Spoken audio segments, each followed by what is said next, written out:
Have you ever wondered what it truly means to live a good life? Not one filled with riches or endless pleasure, but a life of harmony, balance, and moral clarity. Over 2,500 years ago, a man named Confucius set out to answer this question, not with grand declarations or divine visions, but through the quiet power of ethics, virtue, and daily discipline. Today, we're diving into the teachings of Confucius, the ancient wisdom that still guides millions around the world and might just change the way you live. This isn't just history, this is a blueprint for life. Let's begin. Confucius wasn't trying to start a religion. He wasn't interested in gods or the afterlife. What he was interested in was people. He believed that society could only thrive if individuals were virtuous, starting with the self and radiating outward. His core teaching? Ren, usually translated as humaneness or benevolence. To be truly human, he said, is to care, to practice empathy, to feel for others and act with kindness, not just when it's convenient, but as a way of life. But don't mistake this for soft sentimentality.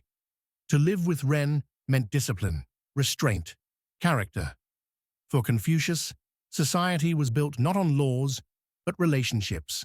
He mapped out 5 key relationships that shape our lives: ruler and subject, father and son, husband and wife, older sibling and younger sibling, friend and friend.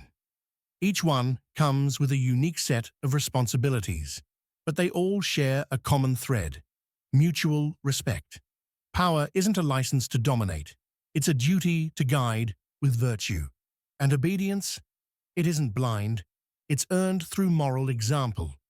In a world obsessed with rights, Confucius reminds us to focus on duties, because when everyone fulfills their role with integrity, harmony follows. So what kind of person should we strive to become? Confucius called this ideal the junzi, or gentleman. But don't let the term fool you. This isn't about wealth or noble birth. The junzi is someone who chooses the path of virtue, no matter the cost. He practices li, ritual propriety. He knows when to speak, when to listen, how to act with grace. He doesn't chase fame. He cultivates his character. And above all, he reflects. Confucius said, "When you see a worthy person, think of becoming their equal. When you see someone unworthy, examine yourself." In other words, don't look outward in judgment. Look inward in growth. Confucius was also one of history's greatest advocates for education. But for him, education wasn't just about knowledge. It was about transformation. He believed anyone, regardless of background, could become noble through learning. And the most important subject? How to be a good person. He said, "The essence of knowledge is having it to apply it, not having it to confess your ignorance." True wisdom is humble. It asks questions. It listens. It's less about knowing everything and more about becoming something greater through constant refinement. Confucius believed that the health of a society depended on the virtue of its leaders, but for him, leadership wasn't about force. It was about moral influence. He said, "If the ruler is righteous, all will be righteous. If the ruler lacks virtue, even if he gives orders, they will not be followed." Think about that. To lead others, you must first lead yourself. Confucius envisioned a world where rulers were scholars of the soul, individuals who earned loyalty not through fear, but through example. This idea became known as government by virtue, a radical concept even today. Because real change doesn't begin with policies, it begins with people.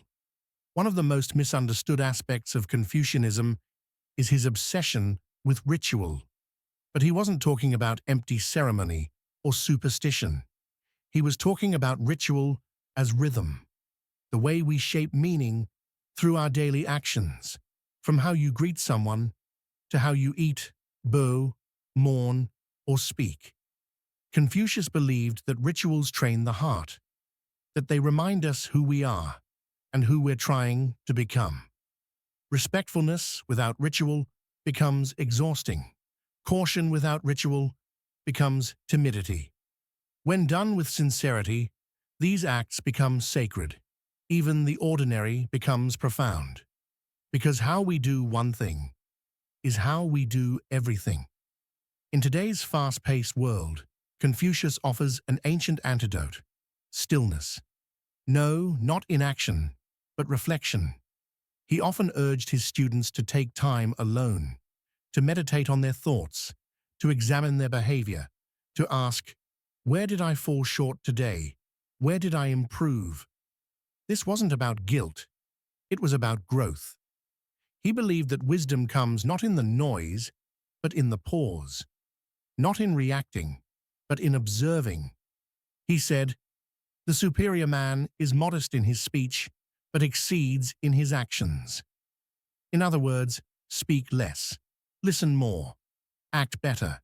Confucius may have lived over 2,000 years ago, but his teachings feel like they were written for right now.